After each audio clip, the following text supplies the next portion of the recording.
Bonjour et bienvenue pour ce grand thème CIO le monde informatique sur le sujet de la data et de l'IA. Et j'ai le plaisir de recevoir sur ce plateau le docteur Laurent Alexandre. Alors, bonjour. Si je peux m'exprimer ainsi, je vais lire un petit peu mes notes. Vous êtes médecin, chercheur, entrepreneur et écrivain français, né en 1964, connu pour ses réflexions sur l'impact de la technologie, sur la société, des enjeux liés à l'intelligence artificielle, conférencier renommé, auteur de plusieurs livres dont La mort de la mort et La guerre des intelligences. Il n'y a pas la guerre des intelligences à l'heure de ChatGPT. Pourquoi? Parce que ce texte est tiré de ChatGPT. Qui s'arrête en 2021. Qui s'arrête en 2021. Et puis en plus, comme le monde informatique n'a pas beaucoup d'argent, vous n'avez pas la version 4, vous n'avez que la version 3. Et c'est pour ça qu'il y a une erreur sur mon âge. Je suis rajeuni de 4 ans. En fait, je suis né en 1960. Mais je pense qu'une maison sérieuse comme ça devrait fournir à ses collaborateurs la version GPT-4. Écoutez, docteur, ça ne saurait tarder. Mais en tout cas, voilà, c'était juste pour voir un petit peu ce que nous disait ChatGPT à votre propos. Et c'est vrai que c'est juste pour nous mettre un petit peu dans l'ambiance qu'il faut un peu se méfier de ce qu'on peut trouver sur ChatGPT. Surtout des vieilles versions. Surtout des vieilles versions. Où le taux d'hallucination est beaucoup plus élevé. Très bien. Alors, en fait, si on prend le sujet, puisque le sujet de ce grand thème parle d'abord de la data, et on parle du fameux or noir data dans l'entreprise. Alors, qu'est-ce que vous voyez sur le marché? Qu'est-ce qui manque aux entreprises pour exploiter ce fameux or noir de la data? D'abord, il n'y a pas d'or noir de la data. La data, si on ne s'en sert pas, elle n'a aucune valeur. Elle encombre juste les data centers et elle augmente la facture chez Amazon Web Services des entreprises considérées. Pour valoriser la data, il faut un plan. Et notamment un plan par rapport à l'intelligence artificielle. Aujourd'hui, il est clair que l'intérêt principal d'avoir de la data, c'est d'entretenir des applicatifs liés à l'intelligence artificielle et principalement à la forme nouvelle que sont les réseaux de neurones de type LLM. Donc la data ne vaut rien dans l'absolu, elle vaut si on l'utilise et notamment si on la valorise dans le management de l'entreprise au travers des réseaux de neurones et donc de l'intelligence artificielle. Alors, est-ce que vous pouvez nous rappeler en quelques mots pour l'audience un peu quand on dit une réseau de neurones ou LLM, de quoi parle-t-on? Alors, les réseaux de neurones artificiels, c'est la forme d'intelligence artificielle dite connexionniste qui reproduit de façon très sommaire et très réduite le fonctionnement cérébral, qui a été développé sous sa forme dite de réseau de neurones profonds par 3 chercheurs, Hinton, Bengio et le français Yann Lequin. Et parmi les réseaux de neurones, il y a un type un petit peu particulier qui est apparu à partir de 2017 au travers de ce qu'on appelle l'architecture transformer, qui a été inventée par Google, mais qui a été abandonnée par Google et qui a été récupérée par le couple OpenAI-Microsoft, ce qui a donné ChatGPT. Très bien. Alors, si on vient un peu sur le traitement de la donnée, là, vous parliez de valorisation de la donnée. Qu'est-ce qui fait que… Alors, toutes les entreprises aujourd'hui ont plus ou moins des stratégies de données, ils mettent tout dans des data lakes, des fois des approches par use case. Qu'est-ce qui fait qu'en fait, on parle d'or noir, ce n'est pas toujours très rentable, pas forcément rentable. Entretenir la data, c'est compliqué. Bien utiliser la data, c'est compliqué. Développer des stratégies d'intelligence artificielle, c'est extrêmement coûteux. Donc beaucoup d'entreprises ont de la data qui coûte plus cher à stocker qu'elle ne rapporte en termes d'utilisation managériale et stratégique. Les choses pourraient même s'aggraver. On est dans une bulle salariale actuellement avec le développement de l'intelligence artificielle. Il faut par exemple savoir que parmi les bons spécialistes de ChatGPT et des autres LLM en France, il n'y a personne qui gagne moins d'1 million d'euros par an. 1 million d'euros par an. Vous voyez bien que d'avoir des spécialistes des réseaux de neurones de type LLM comme ChatGPT, c'est compliqué parce que ces gens valent extrêmement cher. Ils valent même encore plus cher aux États-Unis puisque les bons spécialistes se payent entre 5 et 20 millions de dollars par an, ce qui est nettement plus cher que le prix que sont payés les bons spécialistes français. Car il faut savoir qu'il y a encore 18 mois, personne ne pensait que cette architecture avait un quelconque avenir.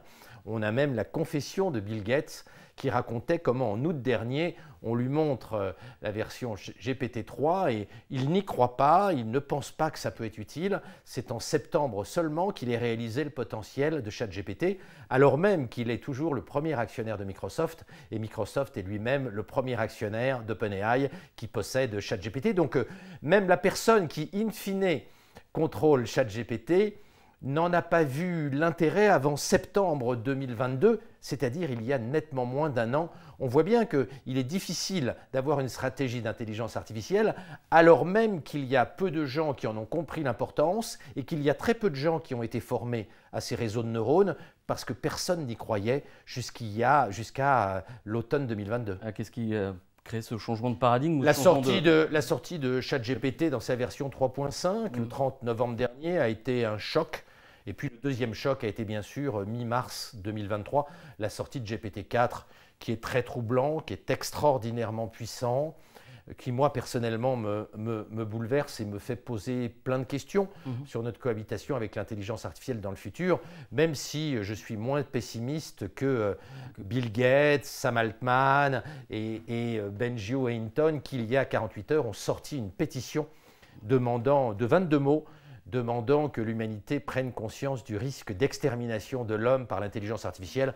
Personnellement, je crois que la probabilité que l'intelligence artificielle nous extermine est plus faible que Bill Gates et ses amis ne l'ont déclaré il y a 3 jours. Alors, est-ce qu'on est vraiment sur une vraie innovation complète de rupture? C'est-à-dire qu'on a eu quand même, la machine à vapeur, on a eu l'électricité. Est-ce qu'il y a quelque chose de différent aujourd'hui après l'Internet, par exemple? Pour moi, c'est une révolution parce que l'arrivée d'une intelligence artificielle infinie et gratuite est quelque chose de bouleversant. Le cerveau humain met beaucoup de temps à être construit, entre la position du missionnaire et puis le doctorat de nos gamins. Il y a 30 ans, pour développer une intelligence artificielle, ça va beaucoup plus vite que la méthode traditionnelle, passant par le sexe et l'école que nous avons tous utilisés, en tout cas ceux qui ont des enfants. Donc on a une rapidité de déploiement de l'intelligence artificielle qui est beaucoup plus forte que pour l'intelligence biologique, et on a surtout une gratuité de l'intelligence artificielle. ChatGPT coûte $20 par mois dans sa version 4, c'est-à-dire 0,03 $ par heure, ne prend pas de vacances, ne fait pas de pause cigarette, ne fait pas grève, est toujours poli, dit toujours merci. Entre le travail fourni par l'intelligence artificielle et le travail fourni par les travailleurs biologiques, il y a dès aujourd'hui une vraie différence de prix et de disponibilité, puisqu'on peut demander à ChatGPT en pleine nuit de faire un rapport. C'est assez compliqué d'appeler ses collaborateurs à 3 heures du matin pour leur demander de faire une analyse du marché indien des tracteurs entre 1947 et 1982. En général, on est mal reçu en milieu de nuit, alors que GPT-4 est toujours souriant quand on lui demande une expertise. Oui, sauf après, il faut que les data centers tiennent la route, mais on a vu, il y a eu des pannes chez Google et puis le service continuait quand même. Si on revient un peu sur l'évolution de ChatGPT, qu'est-ce qu'on peut faire? Enfin, est-ce qu'il y a des risques de se faire doubler par ChatGPT 5 qui arrive pour les humains? Oui, pour les humains, oui, pour les entreprises. Il est clair que dans plein de métiers, on peut penser que GPT-5 va nous dépasser, nous humains. Vous avez bien sûr vu que GPT-4 fournit les meilleures copies en neurochirurgie au board de qualification des neurochirurgiens américains. Donc GPT-4 fait mieux que les neurochirurgiens ayant un cerveau biologique. GPT-4 fournit aussi les meilleures copies à l'examen pour être avocat aux États-Unis, l'examen du barreau, qu'on appelle le Uniform Bar. On peut multiplier les exemples des domaines où l'intelligence artificielle a des prestations qui dépassent le cerveau humain. Donc on peut penser que GPT-5 va nous dépasser dans un certain nombre de dimensions. Après, la question qui se pose, elle est à un peu plus moyen terme. Sam Altman, le créateur de ChatGPT, a déclaré que l'intelligence artificielle générale, c'est-à-dire dépassant l'homme dans toutes les dimensions, arrivera relativement rapidement. Il prévoit même que la superintelligence, des millions de fois supérieure au cerveau humain, arrivera avant 10 ans, avant 2033, c'est-à-dire demain matin. Alors, je ne suis pas sûr que ce pronostic soit juste, mais en tout cas, la société devrait se préparer à cette prophétie, ou au cas où elle se révélerait juste, parce que vous imaginez ce que serait l'école, l'hôpital, l'entreprise, la politique, si on avait une intelligence artificielle gratuite et des millions de fois plus intelligente que nous. Ce serait un bouleversement civilisationnel auquel ni l'école ni le gouvernement ne sont préparés. Ils ne nous ont préparés, oui. Alors qu'est-ce qu'il faut? Parce que on est sur le monde de l'entreprise, là vous parliez des entreprises, pour que les entreprises se mettent en ordre de marche. Vous notiez tout à l'heure le manque de compétences qu'on peut avoir dans ce domaine. Alors si on manque de compétences et qu'on n'a pas vraiment de prise de conscience vers où on va, que doivent faire les entreprises aujourd'hui? Alors d'abord, les entreprises vont s'y mettre, parce que une entreprise qui n'intègre pas GPT-4 dans sa stratégie et les concurrents de GPT-4 va mourir. Si dans votre entreprise, vos cadres font en 3 jours ce que GPT-5 fait en 15 secondes, vous allez bien évidemment crever la gueule ouverte. Donc les entreprises qui n'intègrent pas l'IA vont disparaître. Et donc elles ne seront plus sur le marché des entreprises. Donc toutes les entreprises doivent avoir une stratégie intelligence artificielle. Ce n'est pas simple, ça ne peut venir que de la tête. Il faut qu'elle soit impulsée par le président des entreprises. Ce n'est pas à la direction des systèmes d'information de piloter la stratégie IA, parce que l'IA n'est pas un instrument informatique, c'est un instrument stratégique. Et donc ça doit être dirigé avec la DSI, mais à partir de la direction générale de l'entreprise. Et puis, le point qui me paraît important, c'est que de séparer la gestion de l'intelligence artificielle, c'est-à-dire la DSI, et puis la gestion de l'intelligence humaine, c'est-à-dire la direction des ressources humaines, n'a aucun sens. Il faut fusionner la direction informatique et la direction des ressources humaines dans les entreprises, car sinon, on ne peut pas piloter l'intelligence si elle est séparée en 2 pôles différents à l'intérieur des entreprises, puisque de plus en plus, il ne va pas y avoir de différence entre l'intelligence humaine et l'intelligence artificielle. Donc les deux doivent se gérer à partir de la même direction. Alors peut-être pas fusionner, mais au moins marcher main dans la main. Non, je pense qu'il faut les fusionner. Je pense que les entreprises qui ne fusionneront pas la DSI et la direction des ressources humaines disparaîtront ou verront leur compétitivité totalement effondrée. Très bien. Et au niveau, je dirais, du national, c'est-à-dire que est-ce que vous parliez des salaires mirobolants dans l'intelligence artificielle, est-ce qu'on peut avoir, nous, dans ce domaine, on parle beaucoup de souveraineté en ce moment autour de la data, de l'IA, alors souveraineté européenne, souveraineté française, on met un peu tout ce qu'on veut derrière ce mot. Est-ce que vous pensez qu'on peut encore faire quelque chose au niveau français là, sur ces enjeux? On peut faire des choses, il faut investir plus, il faut soutenir l'innovation, il faut empêcher les AI Act européens sous la forme actuelle de sortir, parce qu'il empêchera aux entreprises européennes de faire de l'intelligence artificielle avec autant de liberté que les Américains et les Chinois.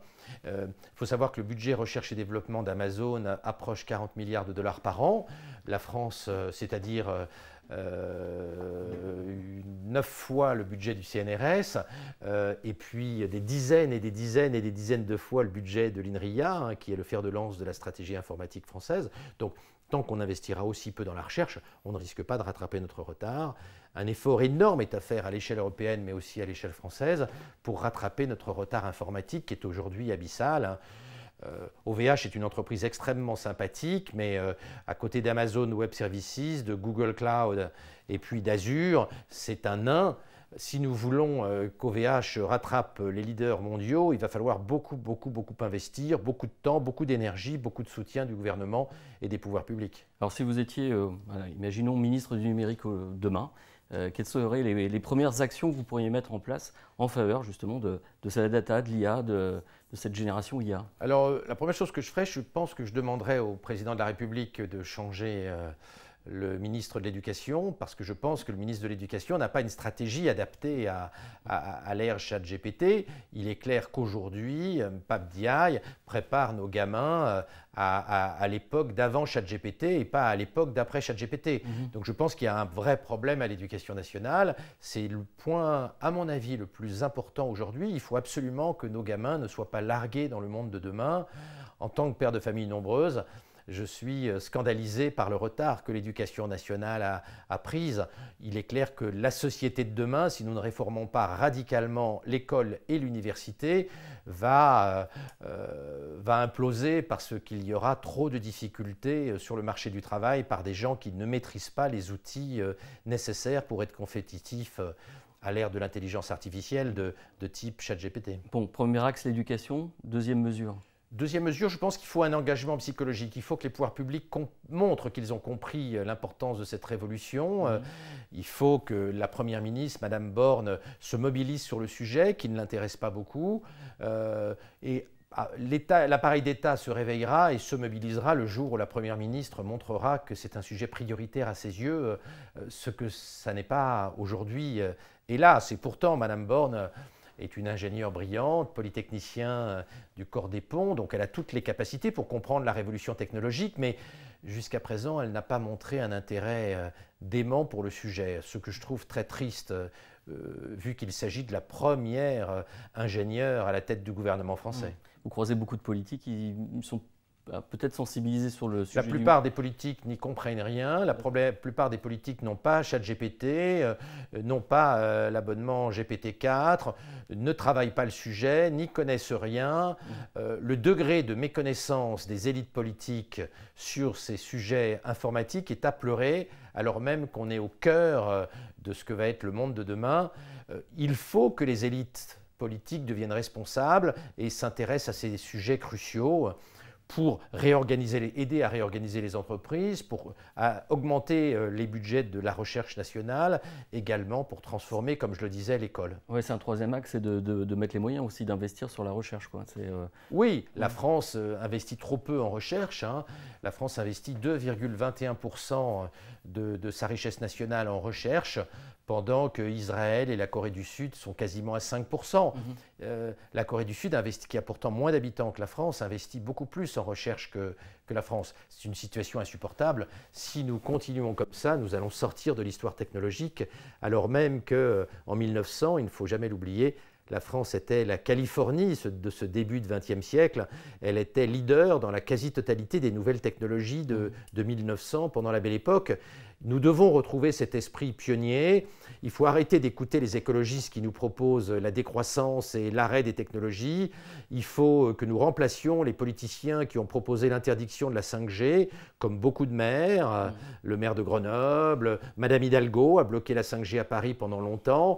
Il faut que nous ayons des élites politiques adaptées au pilotage de ce futur hyper-technologique et non pas les technocrates rigides et rétrogrades que nous avons trop souvent, parce que la classe politique en France n'est pas du tout geek, elle est très en retard sur la compréhension des enjeux technologiques et c'est particulièrement dramatique au moment où nous vivons la révolution dont on parle.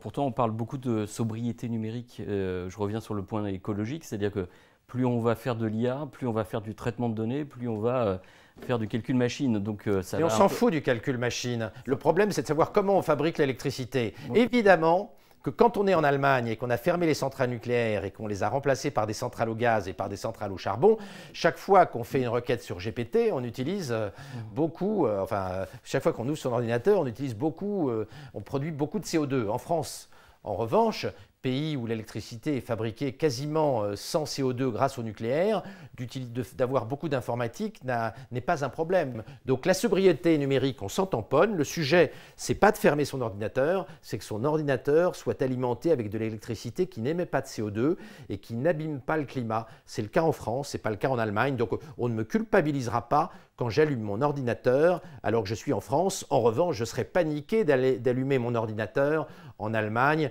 où on a fermé les centrales nucléaires qui sont, je vous le rappelle, la seule façon de produire de l'électricité sans émettre de CO2. Alors, pour aller un petit peu dans votre sens, c'est que quand on fait le bilan du numérique, on met à charge le numérique, mais il y a aussi tout l'aspect vertueux de l'IT for Green, c'est-à-dire d'optimisation un peu de ces systèmes. Et puis, vous n'avez pas que ça. L'intelligence artificielle va nous aider à guérir le cancer. Donc il est normal que pour guérir le cancer, on dépense un peu d'électricité pour fournir les serveurs qui vont trouver les nouveaux médicaments, qui vont comprendre les mécanismes ultra complexes du cancer. Donc en face de cette dépense énergétique de l'intelligence artificielle, il faut voir aussi les avancées qu'il va y avoir dans le domaine médical, mais pas uniquement dans le domaine médical, grâce au réseau de neurones de type LLM. Docteur, si je reviens un petit peu sur les enjeux nationaux, on pousse beaucoup la French Tech. Est-ce que vous voyez des choses un peu émerger au niveau des startups françaises? Oui, tout à fait. La French Tech a été poussée par Macron avec succès. Il commence à y avoir quelques belles boîtes comme Alan, géré par le très très talentueux Jean-Charles Samuelian, Doctolib, que tout le monde connaît bien évidemment. Donc oui, on voit des startups prometteuses dans l'informatique, qui sont des boîtes formidables, qui valent entre 3 et 7 milliards d'euros. Alors bien sûr, à côté d'un Apple à 3 000 milliards, d'un Google à 2 000 milliards, d'un Nvidia à 1 000 milliards, c'est encore petit, mais c'est un bon début, il faut commencer. Il y a encore 20 ou 30 ans de travail pour que des entreprises françaises atteignent la taille des GAFAM aux États-Unis. Il faut continuer l'effort et il faut redoubler d'efforts. On voit aussi dans le domaine de l'intelligence artificielle des choses formidables qui ont été créées Arthur Mensch vient de lancer une boîte Mistral qui est destinée à concurrencer OpenAI. On est au début d'un processus vertueux de développement de la tech française. Il ne faut pas s'arrêter là, il faut continuer, il faut mettre plus d'argent. On va dans le bon sens, quoi. On va dans le bon sens et il ne faut pas s'occuper des enjeux de sobriété numérique. Ce n'est pas le sujet. Le sujet, je le répète, c'est de fabriquer de l'électricité qui n'émet pas de CO2 et de développer une intelligence artificielle à l'échelle européenne ou française, sans écouter les technophobes et les réactionnaires. Alors j'anticipe un petit peu votre réponse, mais que pouvez-vous dire à ceux qui vous disent « Oh là là, il faut mettre un petit peu en pause l'intelligence artificielle, il faut créer un comité, d'éthique ». Qu'est-ce que vous pouvez leur répondre? C'est un peu ce que je défends dans mon nouveau livre, La guerre des intelligences à l'heure de ChatGPT. Le sujet, ce n'est pas l'éthique, c'est déjà de fabriquer de l'intelligence artificielle. La France ne peut pas être le spécialiste mondial de l'éthique de l'intelligence artificielle sans en produire. Hein. La France a disserté, les philosophes français ont disserté sur Google, sur le numérique, mais il n'y a pas de Google français, il n'y a pas d'Apple français, il n'y a pas de Facebook français, il n'y a pas d'Amazon français, il n'y a pas de Microsoft français. Donc le sujet du moment n'est pas de faire de la philosophie petit pois. Le sujet du moment, c'est de développer une intelligence artificielle en Europe. Et là, il y a beaucoup de boulot.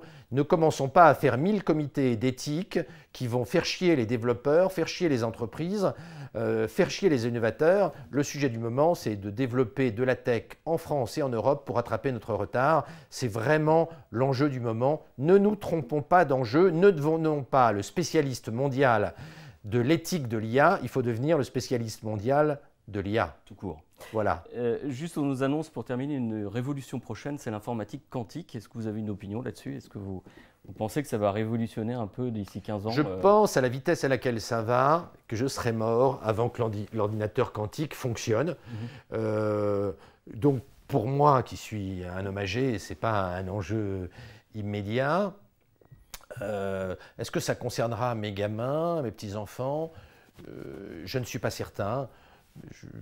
Je ne mettrai pas ma main au feu. Je ne suis pas sûr que l'ordinateur quantique puisse fonctionner un jour, ce d'autant que l'intelligence artificielle basée sur des ordinateurs non quantiques et les ordinateurs quantiques voient leur performance exploser. On a maintenant des ordinateurs hexaflopiques. Nvidia vient de mettre sur le marché des ordinateurs GPU hexaflopiques. Donc la puissance informatique continue à exploser.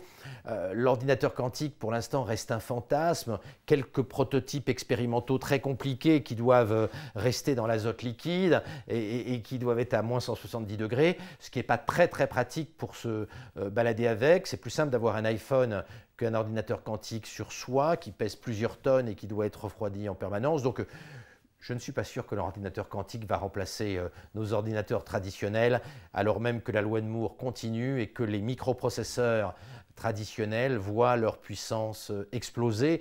On annonce des microprocesseurs avec 1000 milliards de transistors.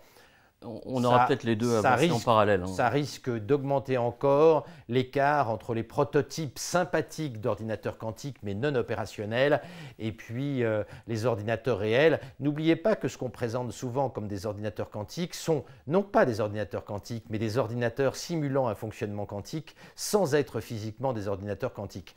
Faites attention au hype. Il y a beaucoup de mensonges et de charlatanisme informatique autour de l'ordinateur quantique, même si c'est une voie intellectuellement et technologiquement passionnante. Alors peut-être que vous seriez là pour nous en parler grâce au transhumanisme, hein, sait-on jamais. En tout cas, merci pour votre présence sur le plateau, Dr Alexandre, merci à vous. Merci. Et on se donne rendez-vous donc pour un prochain grand thème de CIO, le monde informatique.